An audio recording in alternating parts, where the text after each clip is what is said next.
আজকের ভিডিওটিতে 2025 সালের মাধ্যমিক এবিটিএ টেস্ট পেপারের পেজ নাম্বার 203-এর জিওগ্রাফির অবজেক্টিভস কোশ্চেন সলভ করব।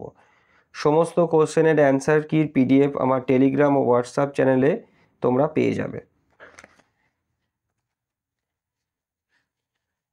সবার প্রথম আজকের সঠিক উত্তর নির্বাচন দিয়ে শুরু করব।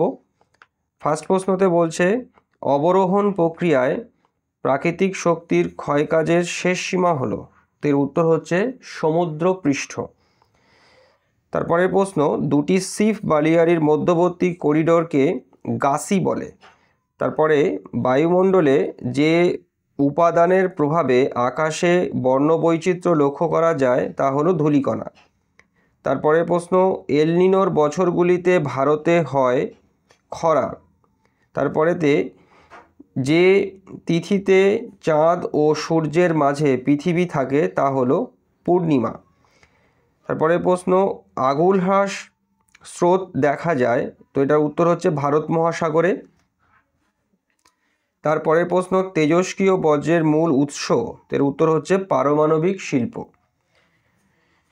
এরপরে প্রশ্ন, আম্রবৃষ্টি সংঘটিত হয়, এর উত্তর হচ্ছে গ্রীষ্মকালে। তারপরে প্রশ্ন, ল্যাটেরাইট মৃত্তিকা দেখা যায় পশ্চিমঘাট পর্বতের পশ্চিম ঢালে।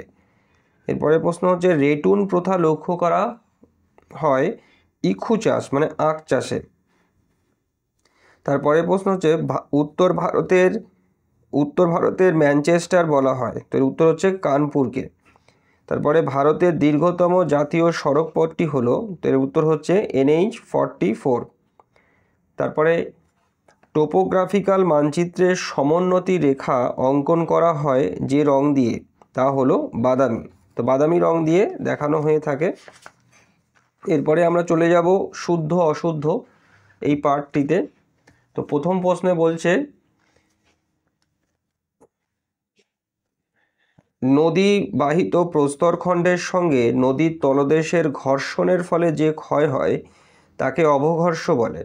তো এটা সঠিক বলা আছে, তাই শুদ্ধ হবে। তারপরে প্রশ্ন, বালুকাময় মরুভূমিকে সাহারায় রেক বলে, তো এটা অশুদ্ধ হবে। তারপরে পর্বতের প্রতিবার ঢালে শৈলক্ষে বৃষ্টিপাত হয়, তো এটা সঠিক, শুদ্ধ হবে। তারপরে প্রশ্ন বলছে, দেখো যে ডিডিটি একটি বিষহীন বজ্র, যেটা ভুল বলা আছে, তাই এটা অশুদ্ধ হবে। তারপরে প্রশ্ন বলছে, দেখো যে কুমায়ুন হিমালয়ে হিমবাহ সৃষ্ট হ্রদগুলিকে কয়াল বলে, তো এটা ভুল, তাই এটা অশুদ্ধ হবে। তারপরে প্রশ্ন, বিপিও অর্থাৎ বিজনেস প্রসেস আউটসোর্সিং কথাটি তথ্য প্রযুক্তি শিল্পের সঙ্গে যুক্ত, তো এটা সঠিক বলা আছে, তাই এটা শুদ্ধ হবে। তারপরে উপগ্রহ চিত্রের ছদ্ম রং ব্যবহার করা হয়, তো এটাও সঠিক হবে, তাই শুদ্ধ হবে এই প্রশ্নের উত্তরটি।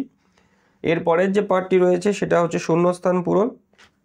প্রথম প্রশ্নে বলছে, ফানেল আকৃতির চওড়া নদীমোহনাকে বলে খাঁড়ি, খাঁড়ি বলা হয়। তারপরে উষ্ণ ও শীতল সীমান্তে সৃষ্টি হয় এই নাতিশীতোষ্ণ ঘূর্ণাবর্তের ক্ষেত্রে, নাতিশীতোষ্ণ বা মধ্য অক্ষাংশীয় ঘূর্ণাবর্তের ক্ষেত্রে।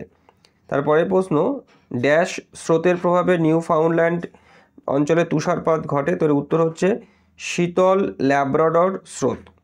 তারপরে প্রশ্ন, অব্যবহৃত অকেজো মোবাইল একটি ইলেকট্রনিক বর্জ্য বা ই ওয়েস্ট। তারপরে প্রশ্ন হচ্ছে, ড্যাশ হলো উত্তর পূর্ব ভারতের এক প্রকার স্থানান্তর আদিম কৃষি পদ্ধতি, তো এর উত্তর হবে হচ্ছে ঝুম চাষ মানে ঝুম। তারপরে পশ্চিমবঙ্গের ড্যাশেতে ধানের গবেষণা হয়, তো এর উত্তর হচ্ছে চুঁচুড়া। তারপরে এই স্পট নামক দূর সংবেদন গ্রহটি ড্যাশ দেশের প্রেরিত উপগ্রহ, তো এর উত্তর হচ্ছে ফ্রান্স। এর পরের পার্টটি হচ্ছে একটি বা দুটি শব্দে উত্তর দাও। তো প্রথম প্রশ্নে বলছে, নদী বাঁকের কোন দিকে ক্ষয় বেশি ঘটে, তো এর উত্তর হচ্ছে অবতল অংশ বা অবতল দিকে ক্ষয় বেশি ঘটে থাকে। তারপরে কোন জেট বায়ুর প্রভাবে ভারতে মৌসুমি বায়ুর আগমনে সহায়তা করে, তো এর উত্তর হচ্ছে ক্রান্তীয় পূবালি জেট বায়ু। তারপরের প্রশ্ন বলছে যে চাঁদ ও পৃথিবীর মধ্যে সর্বাধিক দূরত্ব অবস্থানকে কি বলে, তো এটা হচ্ছে অ্যাপোজি বলে, যখন বেশি হয়। তারপরে প্রশ্ন, দুটি পরিবেশ মিত্র বজ্রের উদাহরণ দাও, তো একটা হচ্ছে ছেঁড়া কাপড় ও কাগজ। তারপরে প্রশ্ন, কোন দ্বীপের দক্ষিণতম বিন্দু ইন্দিরা পয়েন্ট? তো এর উত্তর হচ্ছে আন্দামান নিকোবর দ্বীপে। তারপরে প্রশ্ন, ভাকরা নাঙ্গাল নদী পরিকল্পনা কোন নদীতে গড়ে উঠেছে? তো এর উত্তর হচ্ছে শতদ্রু নদীর উপরে। তারপরে ভারতের সর্বাধুনিক বন্দরের নাম কি? তো এর উত্তর হচ্ছে নভোসেবা। এরপরে প্রশ্ন হচ্ছে উপগ্রহ চিত্রের ক্ষুদ্রতম একক কি? তো এর উত্তর পিক্সেল। এরপরেতে স্তম্ভ মেলানো, ডান দিক বাঁ দিকের সঙ্গে স্তম্ভ মেলানো। প্রথমে বলছে দেখো যে কফির সঙ্গে হবে হচ্ছে চিকমাগালুর। তারপর আধির সঙ্গে হবে রাজস্থান। তারপর কোলেরু হ্রদের সঙ্গে হবে অন্ধ্রপ্রদেশ এবং ডেকান ট্র্যাপের সঙ্গে হবে কৃষ্ণ মৃত্তিকা। তো আজকের ভিডিওটি আমি এখানেতেই শেষ করলাম। কোশ্চেনের অ্যান্সার কি পিডিএফ আমার টেলিগ্রাম ও হোয়াটসঅ্যাপ চ্যানেলে তোমরা পেয়ে যাবে। সবাই ভালো থেকো। Thank you.